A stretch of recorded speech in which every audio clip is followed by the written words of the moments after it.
নমস্কার সবাইকে, আশা করি সবাই ভালো আছেন। চলে আসলাম নতুন আর একটি ভিডিও নিয়ে, ইলিশ মাছের ঝোল আলু চাল কুমড়ো দিয়ে।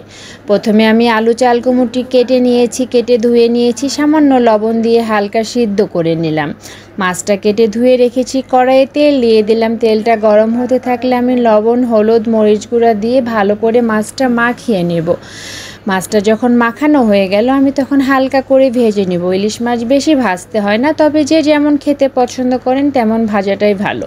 মাছগুলি যখন আমার ভাজা হয়ে গেছে আমি ওই তেলেই আলু চাল কুমড়োটা হালকা করে লাল লাল করে ভেজে নেব। ভাজা হয়ে গেল আমি তুলে নিলাম, কালা জিরা সম্বার দিয়ে দিলাম আর কিছুটা পেঁয়াজ সম্বার দিয়ে দিব।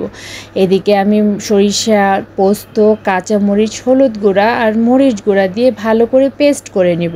আমি এখানে সরিষাতে রসুন দেই নাই, কারণ ইলিশ মাছে রসুন দিলে স্বাদ কমে যায়। মশলাটা আমি যখন পেঁয়াজটা লাল হয়ে গেছে আমি মশলাটা দিয়ে দিলাম। সরিষা বেশিক্ষণ ভাজতে হয় না, ভাজলে তিতা হয়ে যায়।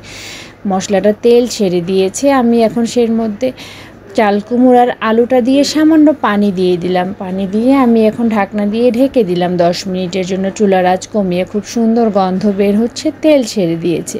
আমি হালকা নেড়ে চেড়ে পরিমাণ মতো ঝোল দিয়ে দিলাম, কারণ ঝোলটা দিয়ে ভাত খেতে খুব ভালো লাগে। যে যতটা ঝোল খেতে পছন্দ করেন ততটাই পানি দিবেন। আমি এবার ভেজে রাখা মাছগুলি এক এক করে দিয়ে দিলাম, দিয়ে ভালো করে হালকা নেড়ে চেড়ে ঢাকনা দিয়ে 10 মিনিটের জন্য ঢেকে দিলাম।